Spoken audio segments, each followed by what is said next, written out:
The hunger you have for the body will determine how much of his body you will consume. Oh. How many pieces of him will be offered to you as experiences. So my hunger for him has given me more access to several parts of the same God. Okay. All of us, we have him. Remember, all of him was there. Yes. Yet he broke his body and he gave them pieces. Okay. He now breaks parts of himself and he distributed. Okay. According to your several abilities, your capacity to test your level of hunger. Blessed are they that hunger and thirst for righteousness, for they shall be filled. Okay. Now, it's a blessing having the hunger. So whilst you are tasting him, consuming him, you must be aware as a child of God of certain pieces that your neighbor is consuming that you're not aware of. Wow. Give him time to explain what he has experienced about the same God, and don't argue. Okay. Okay. All right. But if you want to have an experience of what he has experienced, just develop your hunger, your capacity to handle another piece. This is why I'm comfortable dealing with different people that have different experiences. I will give you an opportunity to explain what you've experienced. Where I will have a problem with you is when you start criticizing another man's experience on the basis of him not lining up with your experience. And you come out and you say, God doesn't do that. Be careful. Okay. Be careful, because you're saying that according to the piece that you have tested. And yet there's more. There is more. The body had to be broken so that you would have a piece of his body. So there is more to his body that you're here to test. So stop arguing. Stop acting like you understand all of the pieces. He did not give the entire loaf of bread to any of those to an individual. It had to be broken. There is more to this God than what you have known. He's too big. The peace that he has given to you is determined by the capacity, the interest that you showed at the time the peace was handed over to you. Your hunger was equivalent to the peace that was then given to you. Okay. You increase your hunger. That is why that hunger becomes a blessing. All right. It is hunger. We should be praying against hunger every time. Since when has hunger become a blessing? We are praying. Because that's the kind of hunger that helps you get more of the pieces of God. Blessed are they which do hunger and thirst after righteousness. And that righteousness, some of the people might think maybe it's abstaining from sexual activities and so on. The righteousness, that righteousness there is not abstinence from drugs, alcohol, and so on. Yes. No, it's the process of becoming your original state. Okay. Okay. Being what you're supposed to be. All right. Righteousness, state of him who is as he ought to be. Wow. Hunger for that. Father. Being hungry to be what you ought to be. So you must never look at that word and you take it out of its context. Okay. You are thinking of righteousness as in. So when you hunger for that, yes, the hunger to become what you ought to be, yes, you shall then be filled. You will be brought up to that full stature. Okay. Of becoming who you were meant to be. There are feelings that we used to have, all of us. Yes. During the early days, we're just starting to try and get to know God, and we're born again, the excitement. Yes. And sometimes we'd pray and quickly God would answer and would have immediate responses from God. There was no time for us to wait, and we felt like we were more mature and God was interested. That's so true. Yeah. Sometimes he was responding fast because he never wanted to lose us because we were not yet mature. Wow. But then when you're mature, God would want you to communicate, to talk to him using the right language, the way that mature people communicate.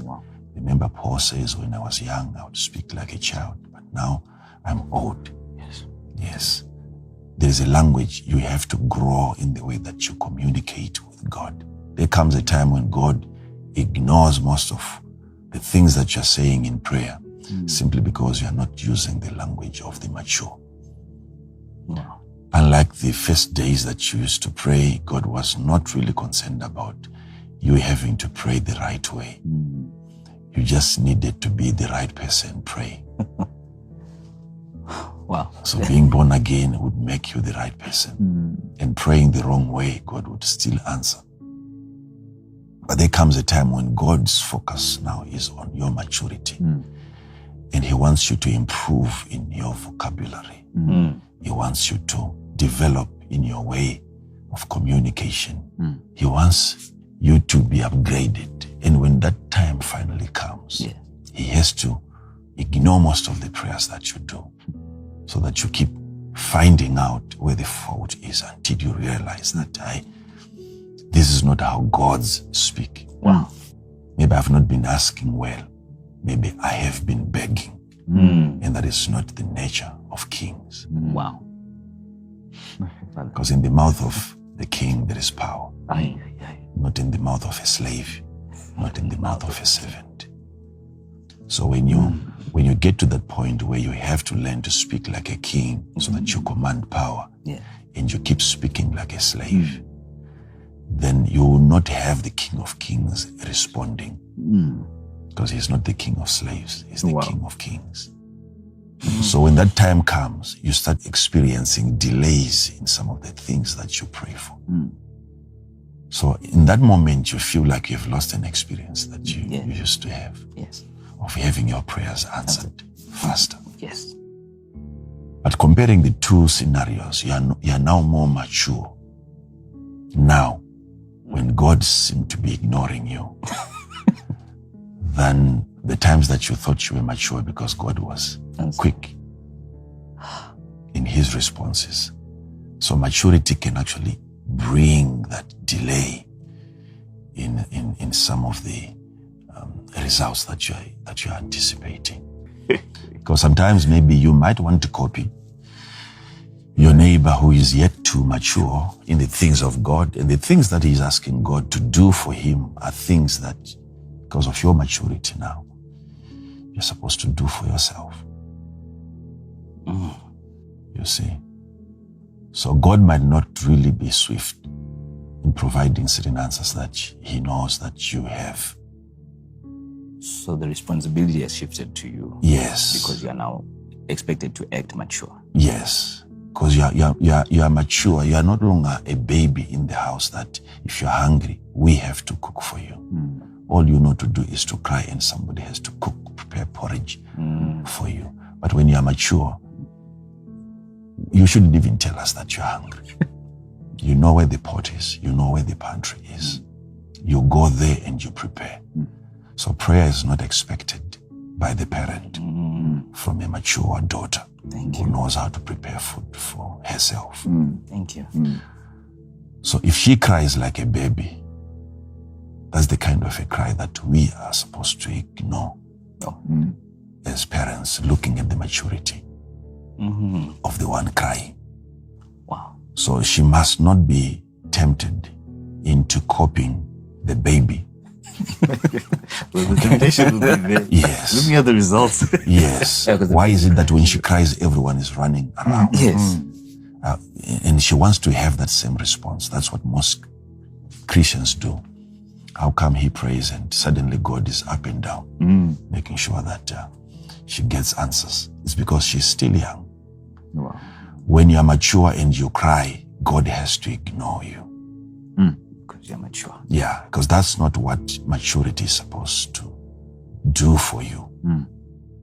Rise up, do what you know to do best. Because you have grown to that level where now you know what you're asking for is found. Go and get it.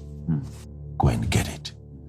So it's kind of tricky because the people that we admire, what we are actually admiring is their immaturity.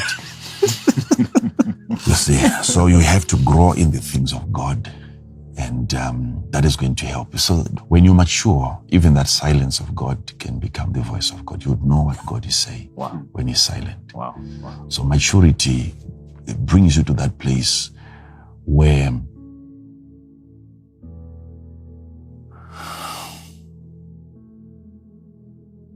I remember telling you something about the ability that Gabriel has of extracting information from God. Yes. Without even God having to say what He needs to say. Yes. And I told you that Michael has an understanding of the part of God that fights. Yes. The part of God that brings judgment to a particular nation. Yes. Michael has access to that. He's not being told verbally by God to go and execute and engage in a conflict. But he has to read that part in God that wants to fight. And he gets instructions from that part. Okay. So technically he becomes that part of God that fights. Oh, yes. He is the part of God that fights, and that part of God that fights it's not called a kidney, it's called Michael. It's the part of God that fights. So he collects information concerning warfare from the part of God that fights. So when Gabriel also comes and he stands in the presence of God. Yes. Sometimes he comes and he stands and then he walks away, having known what God wants to be said and to the individual, without God having to say. Because, there is a danger. Imagine if, because there are always other beings around God. Yes. How come they don't get to know what Gabriel is being told? And yet they are present. And they are present. Aye. There are messages that are being brought to earth that most angels are not even aware of. Yet they are right in His presence. And how was that communicated? This level of communication that we have, that we always have to open our mouth, is the list of the languages that are available in the Spirit. Wow. Gabriel has to stand in the presence of God, in the presence of other angelic beings, and he walks away with a message that no one else had. Because he has access to the mind of God. He has access to the intelligence of God. That sometimes silence, we feel like God has left the place. How come He's so quiet? Yes. Yet Gabriel, at his level, even when God is silent, he extracts messages from Him. He comes out of there with an assignment. And he tells Zachariah, I stand in the presence. I'm so sure of what I'm telling you, not because I had, but simply because I stand. I stand. When I stand in His presence, what I do is to know. Right. And how does that help God? God, I believe He desires such levels of maturity where he no longer has to be busy talking in order for us to hear. He likes it when He has Gabriel present. Okay. He relaxes and then still information is oozing out of it. Yes. So that gives God peace. He likes working with such a generation of gods that have an understanding of what is going through. You can read into his mood and you understand the temperature of God and the intentions of God. And you go and you can preach a sermon based on not what you've heard, but what you have felt whilst standing in his presence. Father, can I ask you to go deeper on that? You went further and you spoke about a body and its organs. And the illustration was so powerful. How when I want my hand to reach out and touch something, I don't look at it and speak to it. It has a way of doing that without me communicating verbally to that hand. Yes. Because it is a part of me. Father. Yes. Just, so what is being thought by the mind is being sent to the hand. Not in a verbal form. Internally. No one outside gets to hear what is being said by the mind to the hand.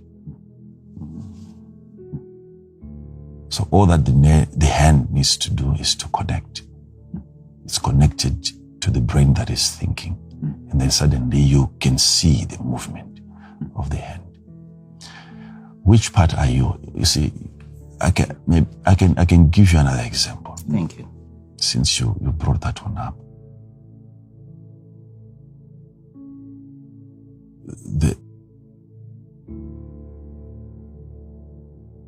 What part of God are you? What member of his body are you? That will help in as far as the definition of your assignment is concerned. Once you know that you're a hand, then you know that holding is your responsibility. Okay.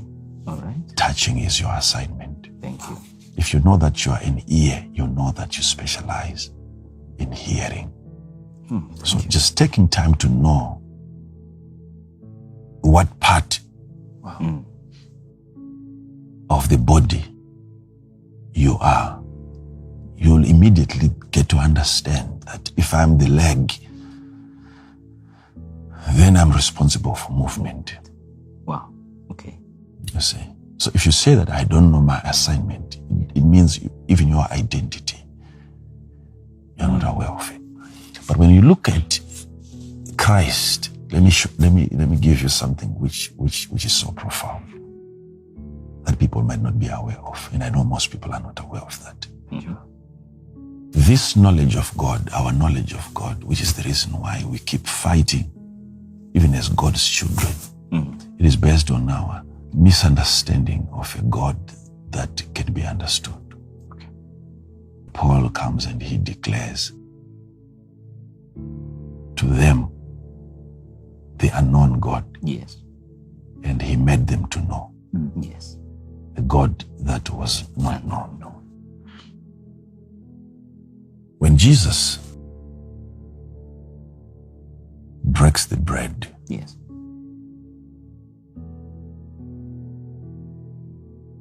what does that imply? The breaking of the bread. He took the bread and he broke it. And he said, it is broken for you. And he gave them to eat. Take note. Yes. Take, eat. This is my body, which is broken for you. Now, hear this. You must understand what is being dramatized here and the implications, especially if the implications are somewhat spiritual. Thank you. Be careful when you find Jesus doing anything, whatever it is that you find him do. Be careful. Thank you.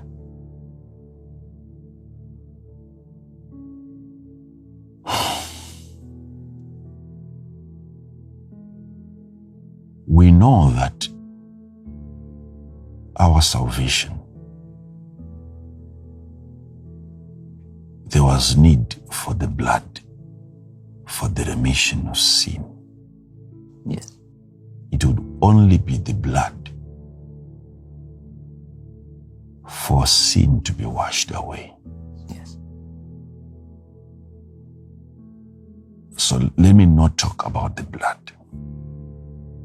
but the body. Yes. Where does it come in our salvation? Okay. Because there's the breaking of the body. Yes. And then the blood is what washes our sins away. There is remission of sin because of his blood. Now, but when the body is broken, understand what is exactly happening when Jesus breaks the body. Help us, Father.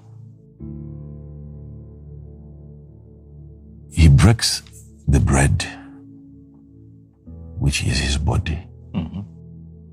And then he gives the broken body to the 12. Okay. Now, it means what is being given to the 12 are now pieces of his body. Oh.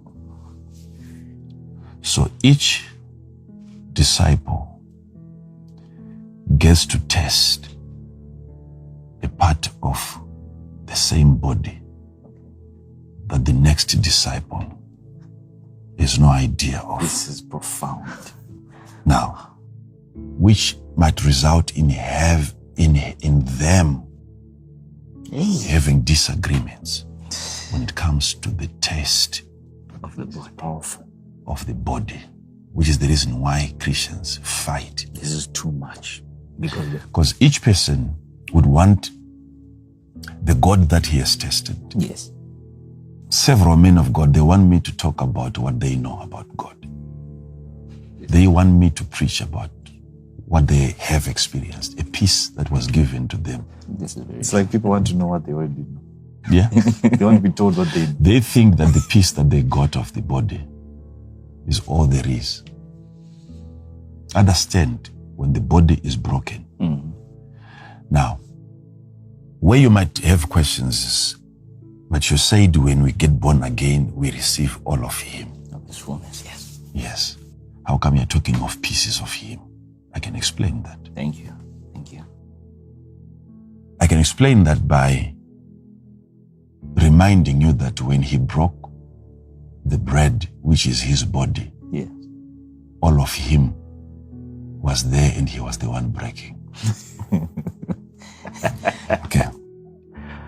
That explanation is more mysterious than the question. They are there, Yes. seated. Yeah. He is present That's powerful. Father. with them. Yes. All of him.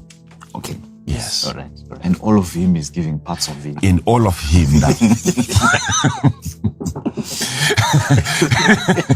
He now breaks parts of himself and he distributed Okay.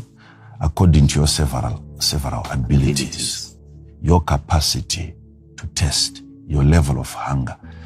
Blessed are they that hunger and thirst for righteousness, for they shall be filled.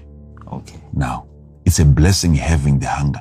So the hunger you have for the body will determine how much of his body you will consume.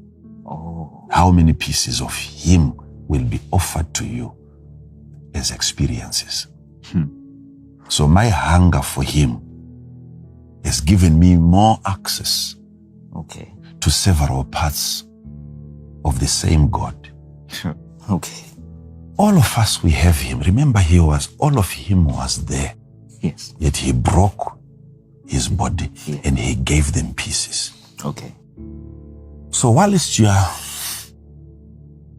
tasting him, consuming him, you must be aware as a child of God of certain pieces that your neighbor is consuming that you're not aware of. Wow.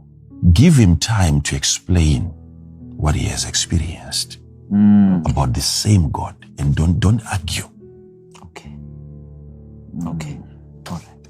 But if you want to have an experience of what he has experienced, just develop your hunger, your capacity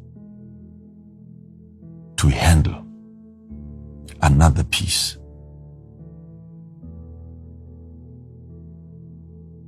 This is why I'm comfortable dealing with different people that have different experiences. I will give you an opportunity to explain what you've experienced. Where I will have a problem with you is when you start criticizing another man's experience on the basis of him not lining up with your experience. And you come out and you say, God doesn't do that. Be careful.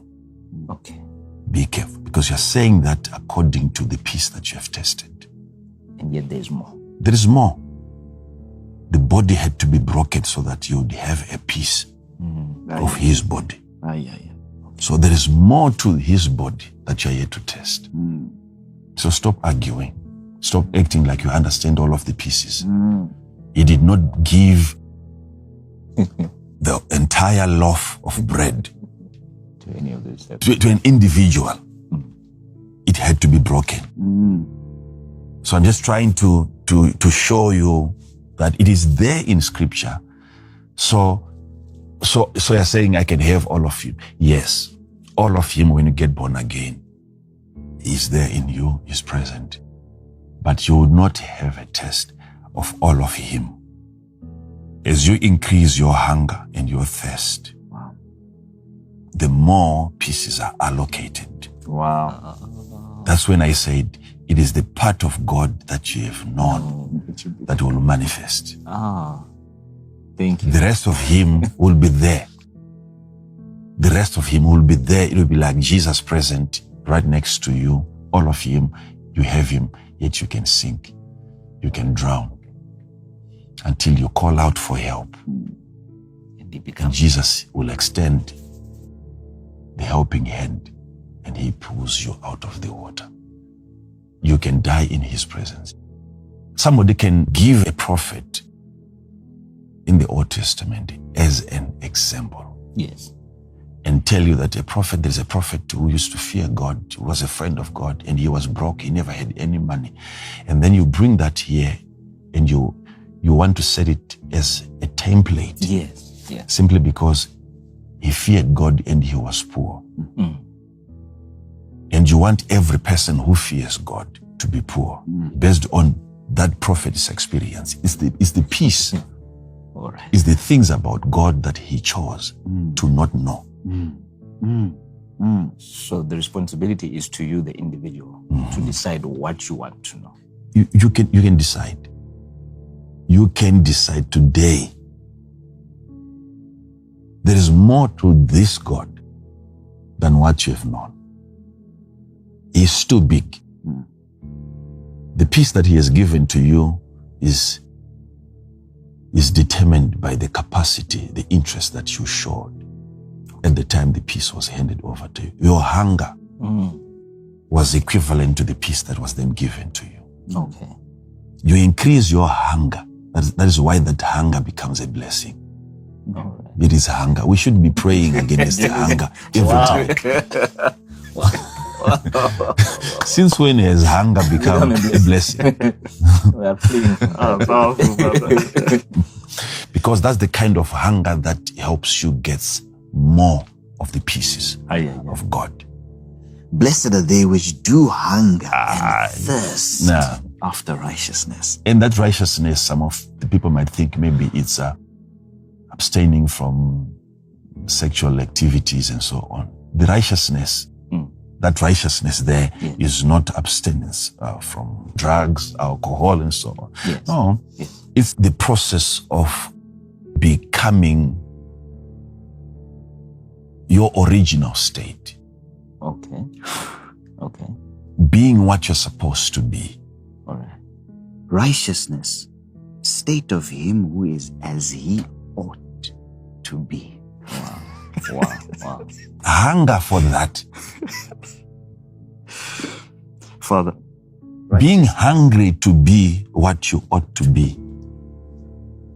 So you must never look at that word and you take it out of its context. Okay. You are thinking of righteousness as in. So when you hunger for that, Yes. the hunger to become what you ought to be, Yes. you shall then be filled. You will be brought up to that full stature Okay. of becoming who you were meant to be. God. Oh, God being. Father, I love the other definition here. Equity. Oh my God.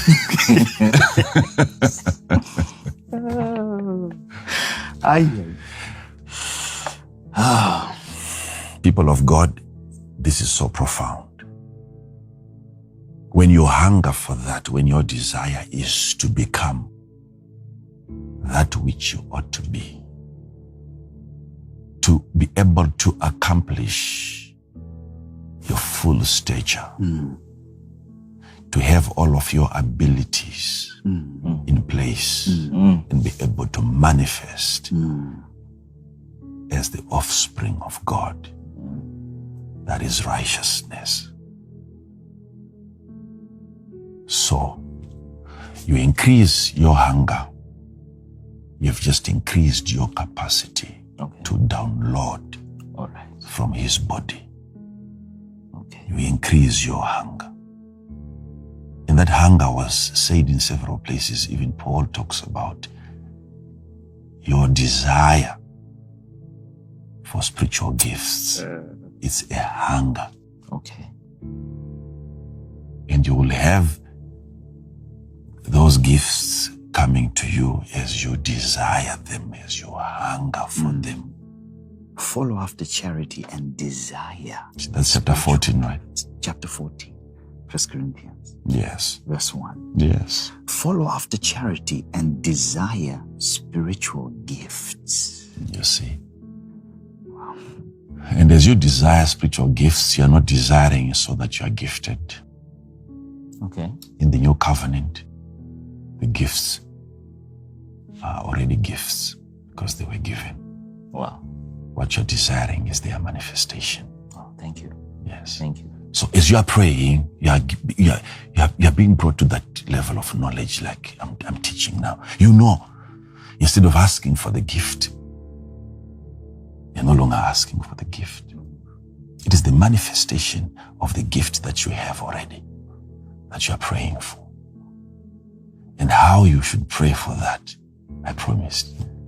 Yes. Okay, I promised.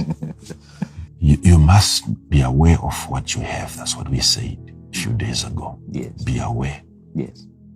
of what you have so that by that awareness, you desist from asking for what you have already received, so that God doesn't keep on giving what he has already given. Because you're now in a season of gratitude where you have to express your gratitude and your thankfulness to God for having given you, but not being aware of what he has already given. You are now found still asking. So you have to know of what God has already made available for you as you are praying. You see? So that's very, very critical. Can you explain to me the peace of God that you have tasted, the peace of his broken body that you have consumed? And you know, with every piece that you consume, that peace becomes a part of you. That is what food becomes. It becomes us. You're our truth. That is so profound. Hey. You become the part of God that you've tasted. Ay, ay, ay. And as you keep consuming more and more of his parts, you're becoming complete. Until you Becoming as you ought to be. As you ought to be. Oh. But the problem with most people now is that if somebody comes and he brings an explanation of a part that he has never tasted, We fight. those are parts that we fight. God is not like that. God does not speak like that. Have you ever heard people saying God does not speak like that? Yes, more often than not. Yes. And yet, God is too vast. Yet, even not speaking, it's another way that God speaks. So don't try to monopolize a God that is that big. You're walking into a trap that you will not be able to be set free from. It's too big. Give another person an opportunity. Give another disciple a chance to explain how he felt. Because the part that he consumed that you did not consume, that part has become him. He has become that part. Okay. Give him an opportunity to explain. Don't enjoy arguing over the Bible every time. This is why it's a waste of time. It's a waste of time. Get to understand, get to know him. And the parts of him that you have known are the parts that will begin to manifest. That is the part that is now broken. It's given to you because you've understood it. Okay. The things that are not known, they belong to God, but the things revealed belong to us. So the moment you choose to know a certain part of God, that part now belongs to you. It has to be detached from God. It becomes your portion because you've known it by revelation. That becomes your part. That becomes your part. Why? Because you've known it. It's given to you. How about the parts of God that we don't know? Those ones, parts, they belong to God. Yeah. So just seek to know him as you are praying. I'm already giving you and guiding you what to ask for. Yes, thank you, wanting Father. to know him more Thank you, Father. and more Thank you. and more. Thank you. There is more to this God that you're going to experience this year. He is bigger than you think.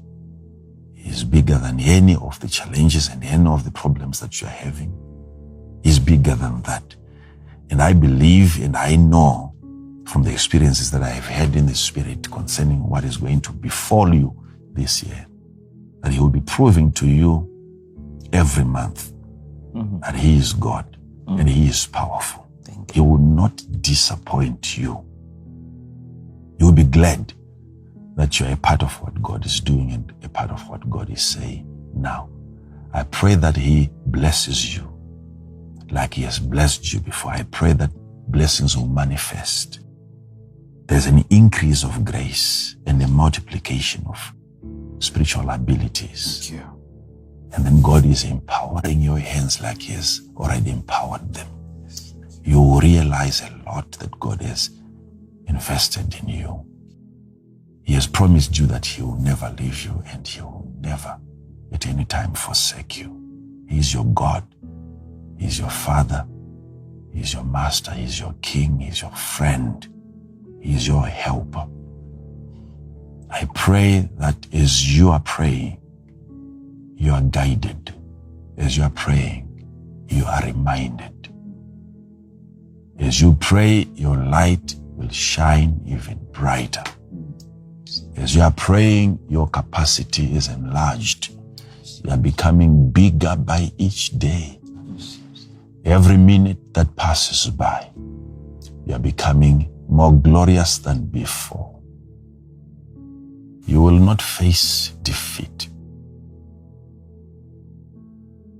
Any insurmountable mountain that you faced in the past, you are coming back bigger than the mountain.